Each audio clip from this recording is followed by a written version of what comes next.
Global, Democracia y Desarrollo.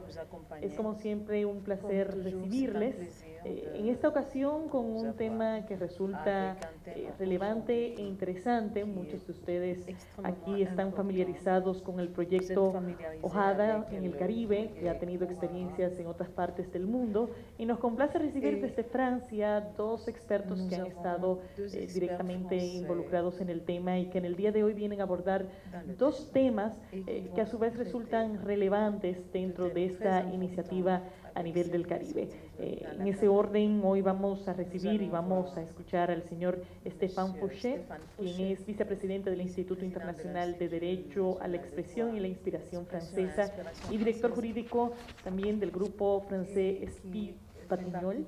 Y también recibiremos al señor François-Henri Viard, quien es abogado ante la Corte de Casación y el Consejo de Estado de Francia y presidente del Instituto Bergen, igualmente oficial naval francés. Hoy estaremos escuchando sus intervenciones en dos temas. El señor Fauché se va a concentrar en el derecho civil y una perspectiva comparada del derecho civil a nivel global, con atención especial en el Caribe, a propósito precisamente del esfuerzo de armonización que se sigue desde esta iniciativa con el apoyo de la Unión Europea. Y por el otro lado, el señor Viard va a asumir un tema de una perspectiva bastante más internacional, el tema del marco legal de la piratería, con una concentración en sus aspectos civiles y militares, partiendo precisamente de su experiencia como oficial naval francés. En ese orden, les damos la bienvenida a ambos. Es un placer tenerles aquí en nuestra casa en Fonglode, y de inmediato damos la bienvenida al señor Stéphane Fauché. Monsieur Stéphane Fauché.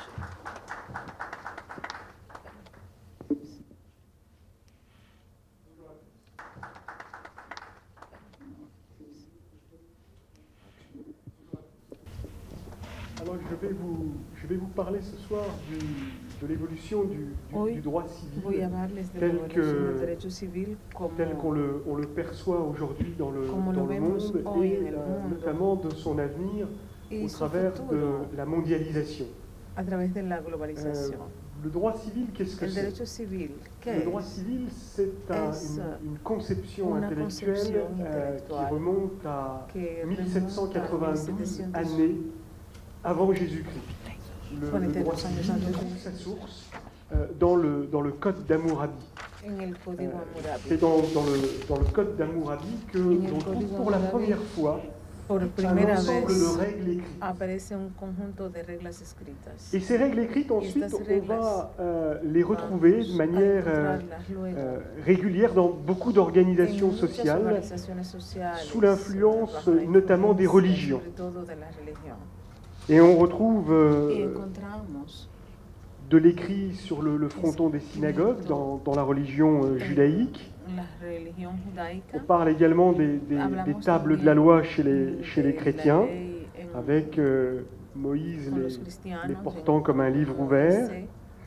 Et puis pendant très longtemps, et jusqu'environ au XVIIe siècle, chez les protestants,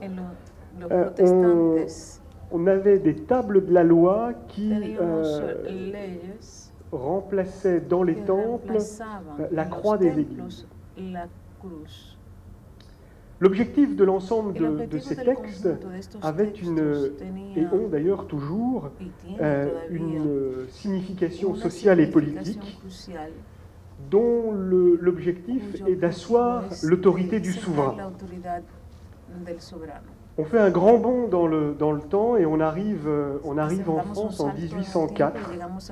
Et pour la première fois en 1804, Napoléon décide de codifier la loi et de rassembler l'ensemble des textes dans le cadre d'un code, le Code civil. Le Code civil est assez important dans le monde, est devenu important dans le monde, puisque le Code civil a été à l'origine du développement des codifications et a poussé toute une série d'autres codes derrière lui, comme les codes de commerce, les codes électoraux, les codes de procédure, partout à travers le monde et pas exclusivement en France. Traditionnellement, la loi, la norme émanant du souverain et constituant pour le souverain une manière de fixer son autorité, était cantonnée aux limites géographiques de l'État, aux limites géographiques sur lesquelles le souverain avait son autorité, exprimait son autorité. Vers l'an 1000, au moment des conquêtes de Guillaume le Conquérant, l'Angleterre demande à des juges itinérants de parcourir le pays pour recenser l'ensemble des règles juridiques, des coutumes juridiques, des édits. Et pendant 2 à 3 siècles, les juges vont essayer de rassembler l'ensemble des pratiques au travers de la jurisprudence. On est à l'origine de la common law. Donc vous voyez, on est parti de 1792 avant Jésus-Christ pour le Code civil, l'an 1000 après Jésus-Christ pour la common law, et très vite, au moment où les relations commerciales se sont développées, très vite, les juges anglais ont considéré que la common law, au sens collecte de ces pratiques, collecte de ces jurisprudences, était un peu trop étroite pour régir les relations entre les commerçants et surtout trop étroite pour régler les conflits entre les commerçants. Et les juges ont à ce moment-là demandé au roi la possibilité de statuer en équité. Et c'est depuis cette période, depuis environ le XIVe siècle, qu'on vit avec 2 grands concepts juridiques qui gouvernent le monde, 2 grands systèmes juridiques qui gouvernent le monde. D'un côté, la common law, d'inspiration anglo-saxonne, qui ensuite est allée évidemment aux États-Unis, et puis de l'autre côté, ce droit issu du Code d'Hammurabi, ce droit civil.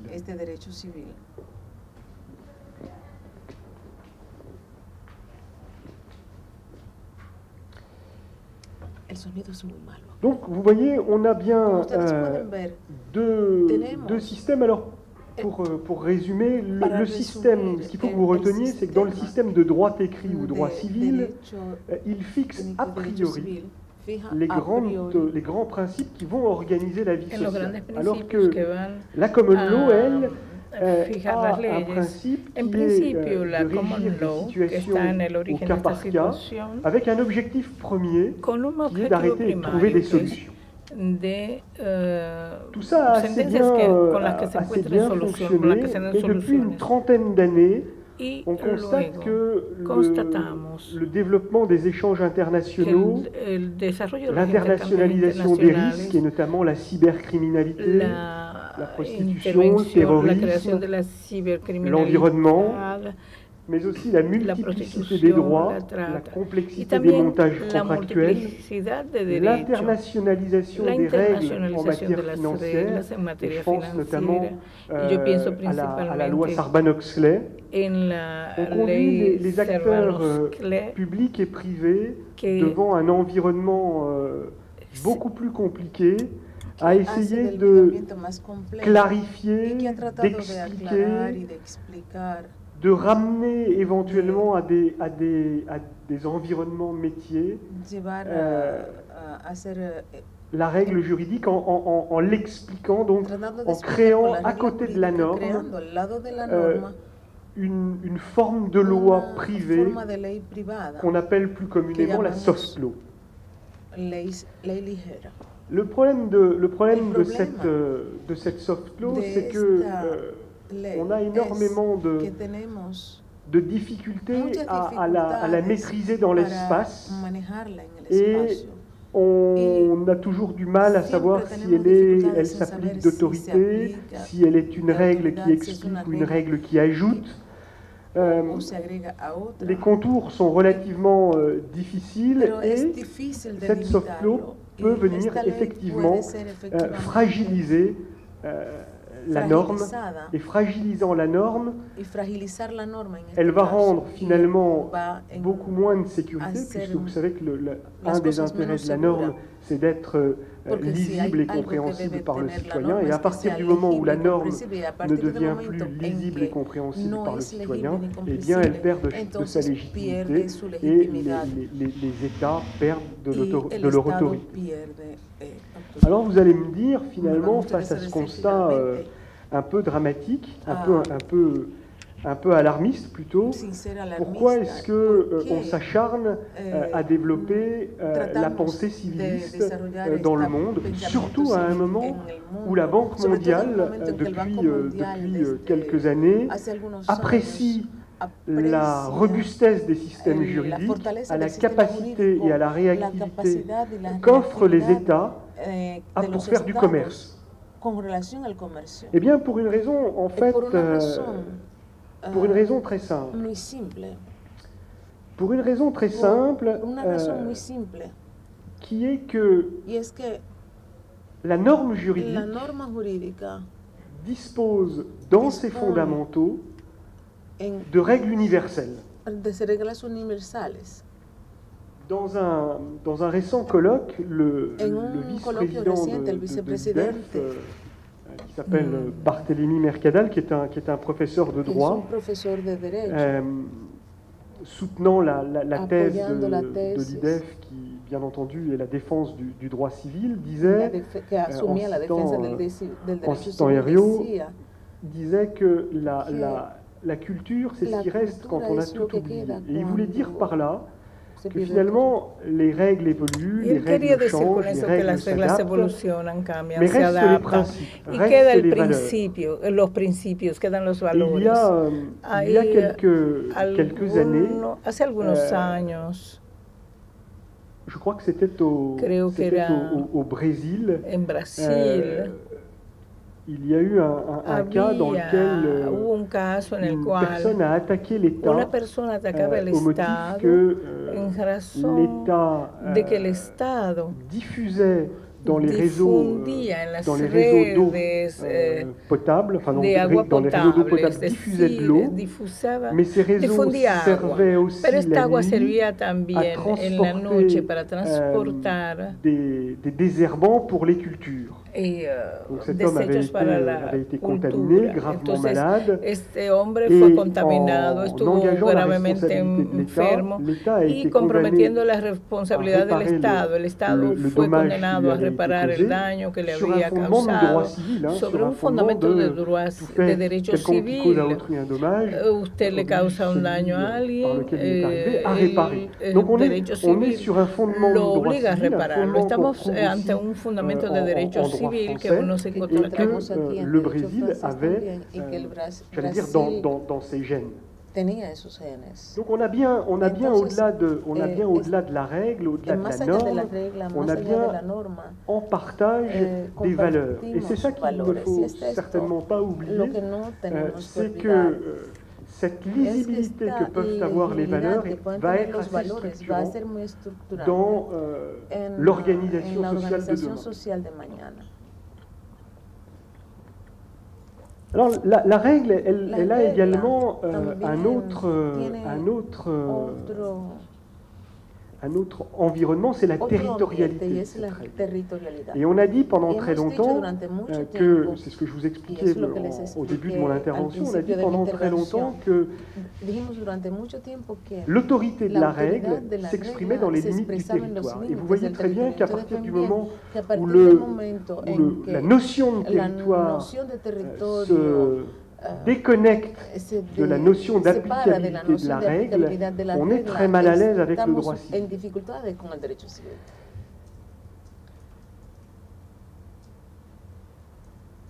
Ceci étant, je voulais vous montrer sur cette carte, quand vous regardez la carte du monde, aujourd'hui, le monde, en droit, vous avez les zones rouges, c'est du droit civil. Les zones jaunes, ce sont du droit coutumier, et les zones vertes, ce sont c'est le droit musulman. Et vous voyez sur le premier schéma qui est la carte du monde,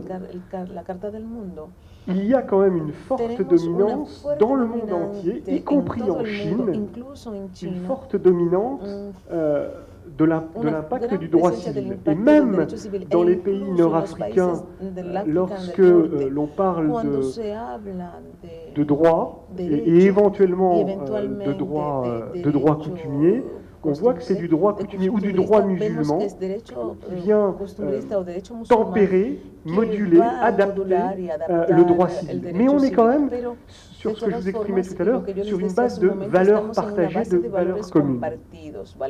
Reste en bleu 3 zones, l'Afrique du Sud, l'Australie et l'Amérique du Nord, qui, elles, prônent le modèle de la common law. Et puis une partie qui est moins visible ici, mais la partie du Royaume-Uni. Et vous voyez qu'en fait, à l'échelle de l'Europe, on est bien sur du droit continental, sur du droit civil, comme étant le modèle le plus adapté. En Afrique, on a du droit musulman dans certains pays. L'Afrique de l'Est est également teintée d'un peu de droit de common law. En fait, tous les pays, anciennes colonies anglaises, ont repris le système juridique anglais.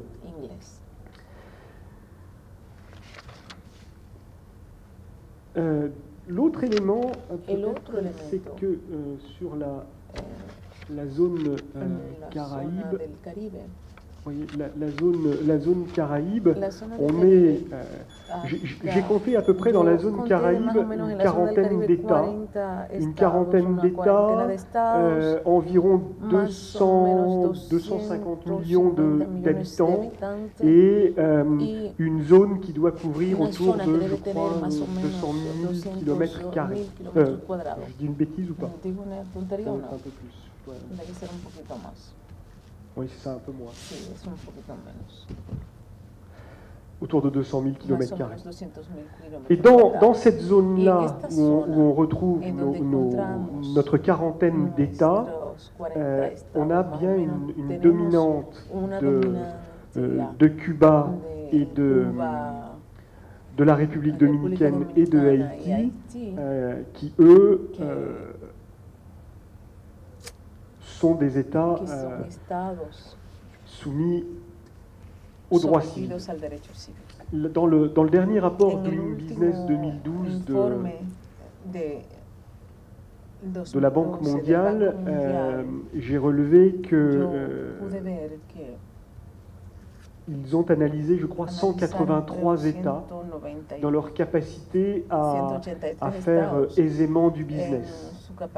Et ce que je vous disais tout à l'heure, la difficulté de cette analyse, c'est que la Banque mondiale apprécie la qualité du système juridique à la capacité et à l'aisance que les États offrent à faire du business.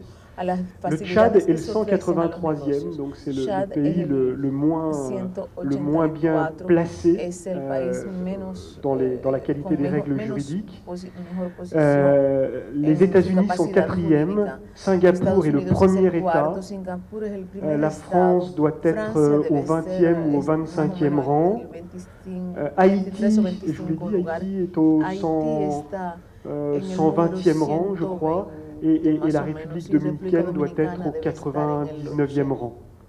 Donc, on est finalement dans un environnement où on ne peut pas dire, à la lumière du rapport Doing Business, que le droit civil serait un mauvais modèle pour faire du business, dans la mesure où, d'une part, il impacte le monde entier, et d'autre part, on a dans ce classement des 183 pays retenus par la Banque mondiale une amplitude dans le classement qui finalement montre que ça n'a pas nécessairement grand-chose à voir avec les systèmes juridiques qui sont retenus. L'autre élément, c'est que dans le contexte de mondialisation actuel dans lequel on vit, il faut prendre en considération le fait que de plus en plus, et y compris là où triompent l'économie et la finance, que les règles mondiales s'élaborent en termes juridiques avant tout. Et donc, on a une démarche juridique qui impacte quasiment l'ensemble de notre mode de fonctionnement. Ce qui fait qu'aujourd'hui, on peut considérer que le droit constitue un réel enjeu. Et il appartiendra sans doute dans les années à venir, si l'on veut conserver ces valeurs de sécurité qu'offre le droit civil, qu'on réfléchisse au-delà des limites territoriales et qu'on arrive à positionner le droit civil sans le mettre en rapport nécessairement avec un environnement territorial. Ne pas le mettre en relation avec un environnement territorial, ça va nécessiter l'impact de la société civile, et je pense que c'est un vrai enjeu pour la diplomatie. Le problème dans nos sociétés, et en particulier dans la société française, c'est que les corps intermédiaires, ce qu'on appelle les corps intermédiaires, c'est-à-dire la société civile, sont très peu associés aux actions de rayonnement à l'étranger, et notamment aux actions de rayonnement autour des concepts comme les concepts de droit civil. Et ça ne peut être qu'au travers de la mobilisation de la société civile que l'on arrivera à faire valoir une réflexion différente qui sorte de l'espace territorial. Alors, tout n'est pas noir, hein. Il y a des actions qui sont engagées depuis une dizaine d'années. D'ailleurs, en République dominicaine, l'ambassade de France œuvre au rayonnement du droit français, puisque avec l'Escuela de la Judicatura, l'ambassade de France organise depuis 2001 environ le mois du droit français en République dominicaine. Donc il y a vraiment une démarche qui est impactée. Et puis il y a un autre projet sur lequel je voudrais attirer votre attention et qui, à mon sens, est un projet intéressant dans une vision de dépassement des frontières et de dépassement du principe de la territorialité de la loi, qui est le projet qui a été mis en œuvre dans l'Afrique subsaharienne et qui s'appelle le projet OHADA. Le projet OHADA est parti d'un constat de ce que beaucoup d'investisseurs s'éloignaient des zones d'Afrique subsaharienne, pas exclusivement en raison des difficultés économiques que pouvaient rencontrer les États ou même de l'instabilité politique de certains États, mais tout simplement en raison souvent de la diversité des systèmes juridiques qui faisait que ça rendait le commerce assez peu sécurisé. Et la démarche de l'OHADA a été d'uniformiser les règles en matière de droit du commerce au travers des règles de droit des sociétés, de droit des transports, de droit social, mais aussi de droit des garanties, de droit des sûretés. Et c'est ce corps de règles qui ne se substitue pas aux règles décidées par les États, mais c'est ce corps de règles auxquelles les États décident d'adhérer, qui, communiquer à l'extérieur et communiquer à l'étranger, fait que la visibilité globale est source de sécurité pour les investisseurs. Il y a depuis quelques années en zone Caraïbe une réflexion qui est menée, qui a un peu de mal à démarrer, mais qui est menée sous l'impulsion de la communauté européenne au travers du programme Interreg 4. Et ce programme Interreg 4 a pour objectif de stimuler les rapports interrégionaux entre la quarantaine d'États de la zone Caraïbe. Et dans la stimulation de ces relations interrégionales entre les États des Caraïbes, il y a notamment une réflexion autour de l'harmonisation du droit. Cette réflexion autour de l'harmonisation du droit en zone Caraïbe, elle a également l'intérêt, elle a un double intérêt. Le premier intérêt, c'est que Vous le voyez hein, sur la carte qu'on ne voit plus, mais dans la zone Caraïbe, ces 40 États, c'est une constellation d'îles. Et qui dit constellation d'îles, à moins de, comme à Monaco, d'aller essayer de prendre de la terre sur la mer pour étendre le territoire, l'aire de jeu commercial est relativement étriquée. Et la République dominicaine aura toujours les limites de la République dominicaine, la République de Haïti aura toujours les limites de la République de Haïti, parce que territorialement, de toute façon, l'environnement géographique est limité par la mer. On a ensuite une quarantaine d'États dont la quasi-totalité ont un système juridique qui résulte de leur passé colonial, qu'ils soient anglais, qu'ils soient espagnols, qu'ils soient hollandais ou qu'ils soient français. Les systèmes juridiques avec lesquels vivent les différents pays, que ce soit la République dominicaine, la Jamaïque, les Grenadines, ce sont des systèmes juridiques qui sont impulsés par les anciennes colonies et qui fait qu'aujourd'hui, la zone Caraïbe se distingue en deux camps.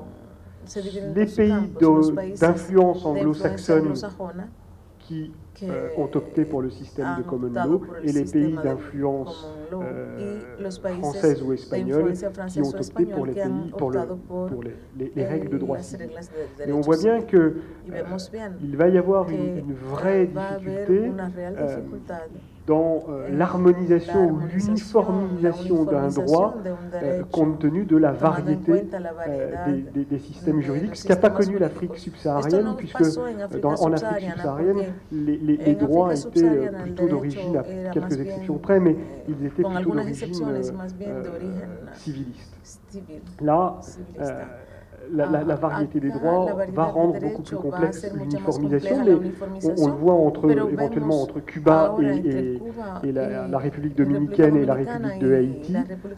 La réflexion autour d'un traité OHADAC qui résonnerait en termes de garantie, en termes de loi sur l'investissement, en termes de loi sur le transport et en termes également de modalités pratiques de règlement des litiges entre les différents acteurs régionaux pourrait considérablement à la fois stimuler les rapports interrégionaux et attirer les capitaux qui pourraient provenir hors de la zone Caraïbe.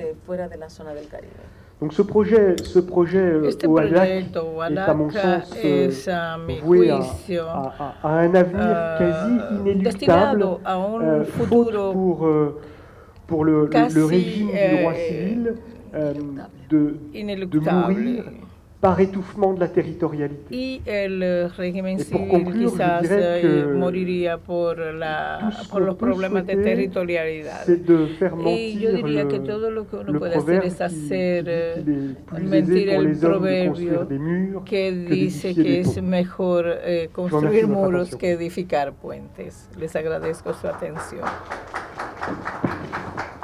Y quiero dejar la palabra a François Ribriand, que nos va a hablar de piratería. Quizás usted querría presentarlo. Gracias, profesor.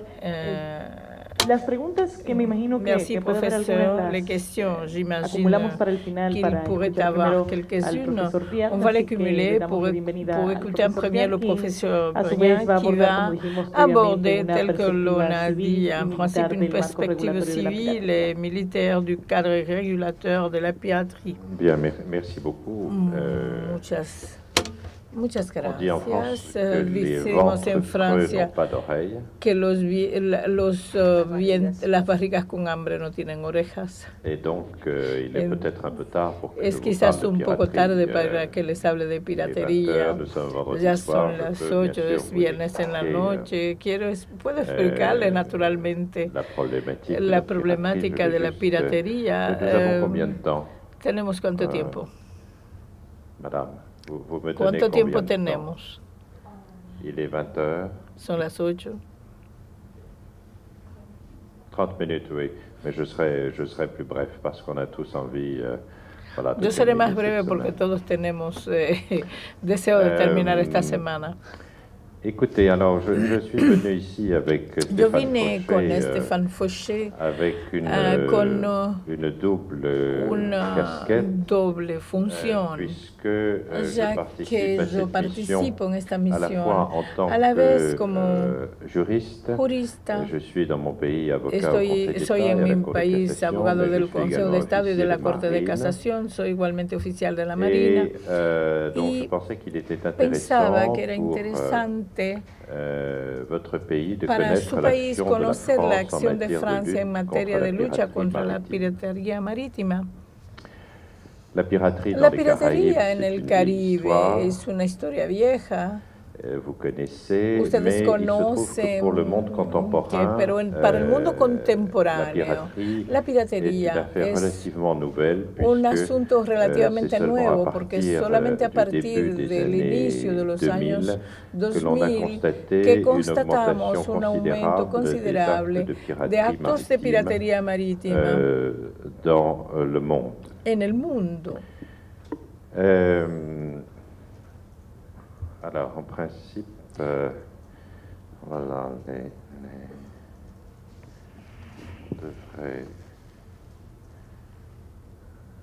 En principio, deberíamos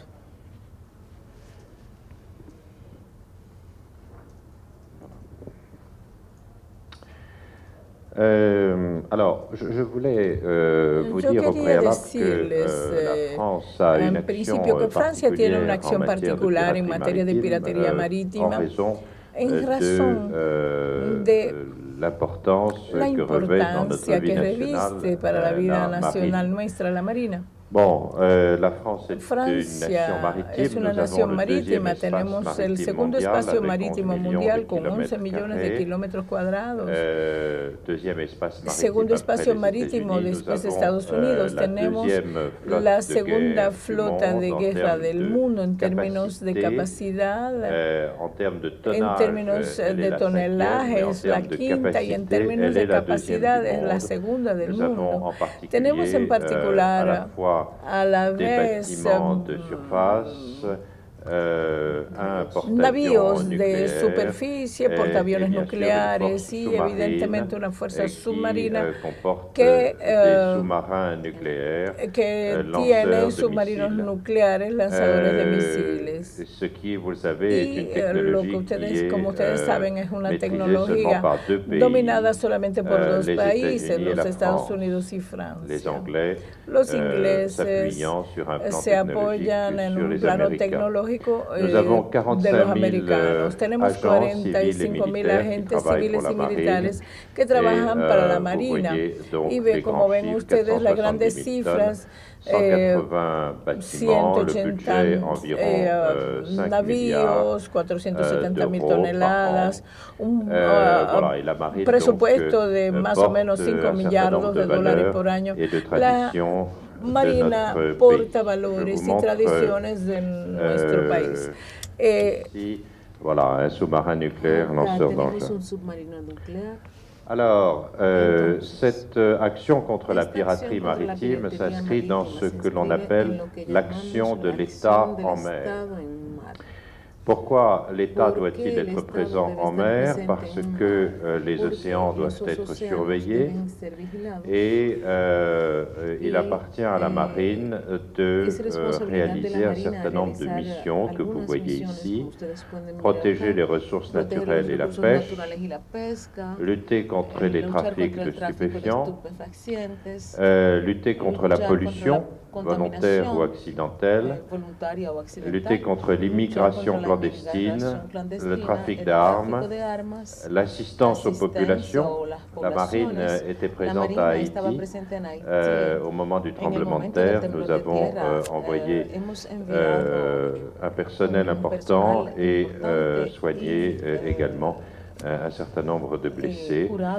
Et enfin, la dernière mission que je voulais mentionner, et c'est sur ce thème que je voudrais développer mon intervention, c'est la lutte contre la piraterie maritime. Alors, qu'est-ce la piraterie. La piraterie, elle est définie par une convention internationale qui est la convention de Montego Bay et qui a été signée à la Jamaïque en 1982. Et vous voyez ici une carte des États signataires de la convention de Montego Bay. Et je crois que votre pays, la République dominicaine, vient de ratifier l'appartenance à cette convention internationale. La convention de Montego Bay définit donc la piraterie. Il y a 4 éléments dans la piraterie. D'abord, il faut un acte illicite de violence, ou de détention, ou de déprédation. Il faut que ce soit un navire privé, agissant à des fins privées, ce qui exclut bien sûr toutes les initiatives des États, tout ce qui est mission de force réalisée par les États, qui, eux, bien sûr, ont leur légitimité. Il faut que ce soit dirigé contre un navire, des personnes ou des biens. Et enfin, c'est très important, il n'y a de piraterie que si l'acte est commis en haute mer, dans un espace maritime qui ne relève de la juridiction d'aucun État. Si l'acte est commis dans les eaux territoriales, on estime que, bien sûr, c'est au pays, c'est à l'État côtier de réprimer l'acte qui a été commis. Vous voyez ici des pirates somaliens avec leur armement habituel. Ici, vous avez un lance-roquette. Alors, voilà une carte intéressante qui vous montre la piraterie dans le monde. Vous voyez qu'il y a plusieurs zones. Vous avez ici donc la mer de Chine et le détroit de Malacca. Le golfe de Guinée, au large de l'Afrique, un peu de piraterie ici, donc dans cette partie de la mer des Caraïbes, et un peu en Amérique du Sud. Mais le point le plus dur pour la piraterie maritime, c'est le golfe d'Aden, avec notamment l'entrée du canal de Suez, au large de la Somalie. Pourquoi cette zone? Parce qu'elle est très empruntée par les navires de commerce. Il y a environ 25 000 bâtiments de commerce qui empruntent le canal de Suez tous les ans. Donc vous voyez comment se répartit la piraterie dans le monde. Et ici, c'est une petite carte qui vous montre le Puntland, c'est-à-dire toute la partie côtière de la Corne de l'Afrique, avec la Somalie et les différentes localités où se situent les camps de pirates. Alors, dans la mer des Caraïbes, et je serais intéressé d'avoir votre point de vue, mais dans la mer des Caraïbes, on n'a pas recensé d'actes de piraterie, d'actes de guerre. En revanche, il y a du narcotrafic. Vous voyez ici un commando, c'est une image qui est prise en Méditerranée, mais vous voyez un commando de la Marine nationale qui arraisonne un bateau de narcotrafiquants.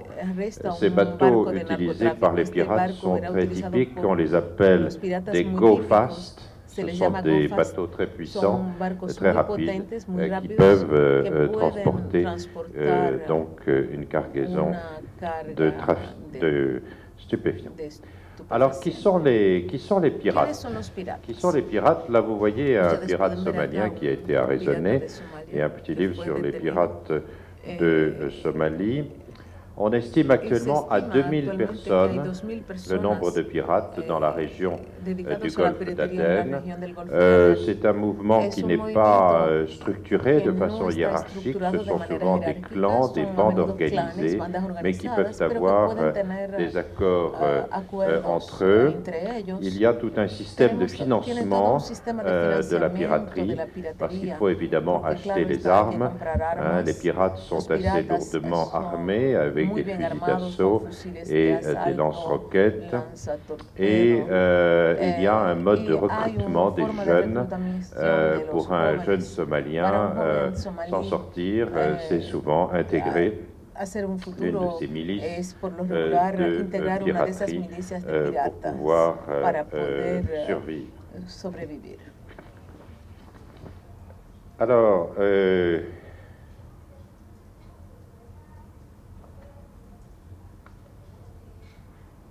lutter contre la piraterie, c'est une exigence mondiale pour plusieurs raisons que je résume brièvement. Il y a d'abord ce grand principe qui est un principe qui est apparu au XVIIIe siècle, c'est ce qu'on appelle la liberté des mers, c'est-à-dire la liberté de circuler sur la haute mer qui n'appartient à personne, qui n'appartient à aucun État, qui est une zone internationale. C'est la protection du commerce mondial. Vous savez qu'actuellement, dans le monde, environ 90% des échanges commerciaux matériels se font par la mer. 90%, c'est considérable. Et évidemment, il faut protéger les bâtiments de commerce des attaques des pirates. Il y a le coût économique de la piraterie, bien sûr, qui est important, les cargaisons qui sont attaquées et les primes d'assurance, le surcoût lié à la protection des bateaux. Et puis, il y a aussi dans ce coût économique, et c'est la raison pour laquelle je mets protection des victimes, la question des rançons. Parce que ce que cherchent ces pirates, surtout les pirates somaliens, c'est moins d'appréhender les cargaisons que de faire des otages et de les retenir pour les libérer contre des rançons. C'est ce qui s'est passé dans un certain nombre d'affaires de piraterie qui ont défrayé la chronique ces dernières années. Et c'est toujours le même système, c'est-à-dire que les otages sont amenés à terre par les pirates, ce sont souvent des membres d'équipage de navires commerciaux, et ensuite il y a une négociation qui s'établit entre les pirates et l'armateur ou le pays concerné pour obtenir une rançon. Le coût de la piraterie, de ce fait, est actuellement évalué à plusieurs milliards de dollars par an.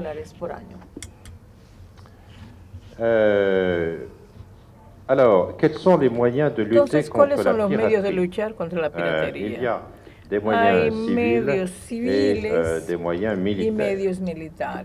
Les moyens civils,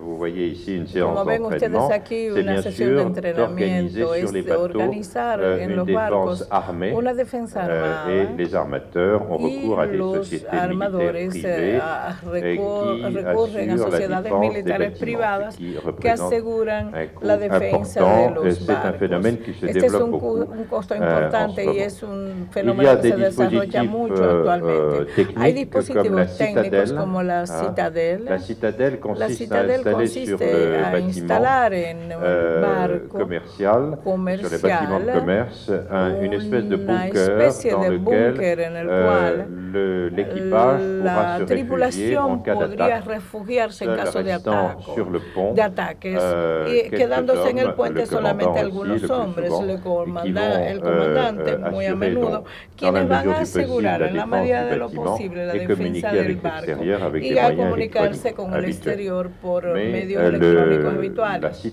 Pero la citadel permite proteger la tripulación. Hay también otra técnica que consiste en hacer navegar el barco junto, formar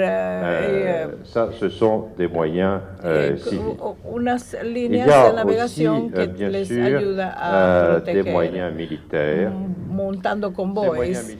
También están los medios militares. Francia en esto pone en marcha estos medios militares. De todos modos, la primera solución consiste en embarcar sobre el barco equipos armados, es decir, que la Marina Nacional va a poner a la disposición de los armadores, oficiales, miembros miembros de la Marina Nacional que van a asegurar la protección. Es lo que hacemos principalmente para los navíos de gran tonelaje que van a las Islas Seychelles. Hay actualmente un recrudecimiento de la piratería en esa zona. Es la primera solución que vemos. Las otras soluciones militares son la disuasión y la vigilancia, es decir, enviar navíos de guerra en el teatro de las operaciones de los piratas, y muchos países lo hacen igualmente, principalmente los Estados Unidos, China, India y Rusia. Il y a aussi, bien sûr, des interventions possibles en cas de difficulté, des interventions spéciales. Et nous avons mis en place également un système dans l'océan Indien, un système de contrôle naval volontaire, c'est un système de liaison entre les bâtiments et la Marine nationale. Alors, je vous montre ici ces images pour vous expliquer très brièvement ce que ne fait pas la France. Là, vous voyez deux navires de pirates qui sont attaqués par l'armée russe, par la marine russe, et les Russes ont une solution radicale qui est de tirer sur les bateaux de pirates, de les détruire. Il y a même eu une histoire assez connue dans laquelle les soldats russes, les marins russes sont montés à bord du navire de pirates, ont attaché les pirates pour qu'ils ne puissent pas quitter le navire et ensuite l'ont fait sauter. Ça, c'est ce que nous ne faisons pas. Nous recherchons à appréhender les pirates, à les neutraliser, à protéger les victimes, éviter évidemment qu'il y ait des otages. Et ensuite, je vais y venir dans un instant, nous nous efforçons de juger ces pirates selon un traitement juridictionnel démocratique. Je voulais vous dire en quelques mots, parce qu'il est tard, que donc là, vous voyez, c'est encore une image d'équipe de protection sur les bateaux.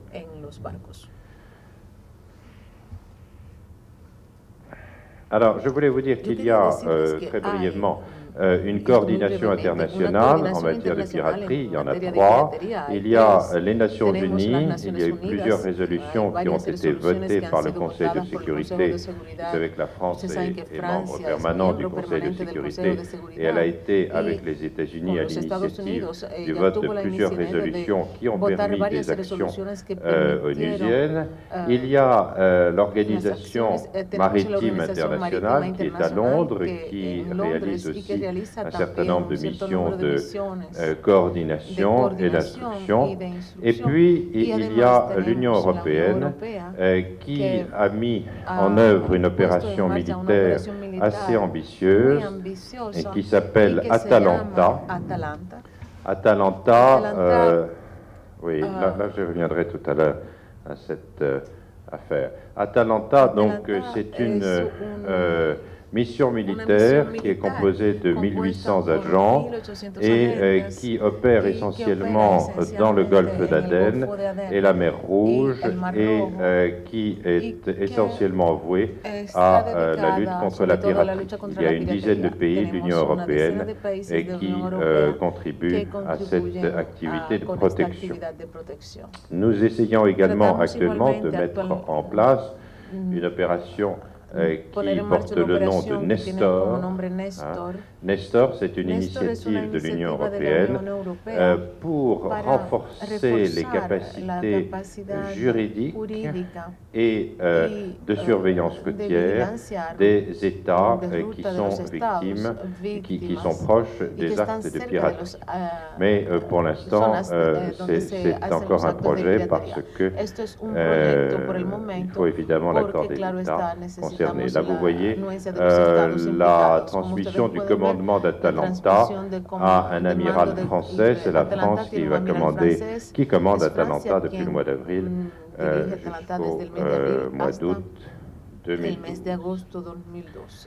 Alors, la question du traitement juridique pour les pirates, très brièvement, c'est une grande question parce que vous savez que la Convention de Montego Bay de 1982 donne compétence à l'État du pavillon. Le pavillon, c'est la nationalité du bateau.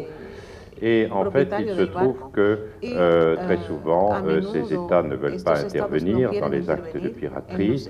Alors, il reste la solution de la compétence universelle. C'est l'article 105 de la Convention de Montego Bay, qui permet à l'État capteur, c'est-à-dire à l'État qui a appréhendé les pirates, de les juger. Et vous voyez ici un procès qui s'est déroulé aux Pays-Bas, au cours duquel donc ce pays a jugé des pirates qui avaient été capturés au large de la Somalie. Et là, vous voyez l'arrestation d'un pirate par des gardes-côtes américains. Alors, je voulais revenir un instant, mais non, je ne pense pas. Je pense que ça n'est pas possible. Voilà, oui, je voulais vous dire un mot donc de la loi du 5 janvier 2011. C'est une loi française qui s'inspire assez largement de Montego Bay et qui nous permet de mettre en œuvre cette compétence universelle, de rapatrier les pirates et de les juger. Voilà ce que je voulais vous dire en conclusion, mais je crois que on peut dire que la piraterie reste une difficulté majeure pour le commerce maritime, même si elle a tendance à diminuer. En 2012, on a noté une diminution significative des actes de piraterie, mais vous devez quand même savoir qu'il y a à ce jour encore 7 bateaux qui sont toujours entre les mains des pirates et plus de 200 personnes, 200 otages qui sont toujours actuellement détenus par ces pirates que vous voyez ici. Je pense que ce sont des pirates somaliens qui sont sur cette image.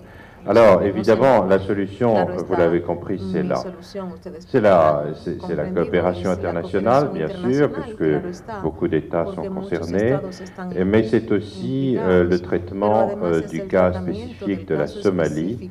On sait très bien qu'on ne viendra à bout de l'essentiel de la piraterie dans cette zone du golfe d'Aden que si on aide la Somalie à devenir un véritable État doté d'une justice et d'un minimum de capacité de surveillance de sa zone. Voilà ce que je voulais vous dire. Je vous remercie.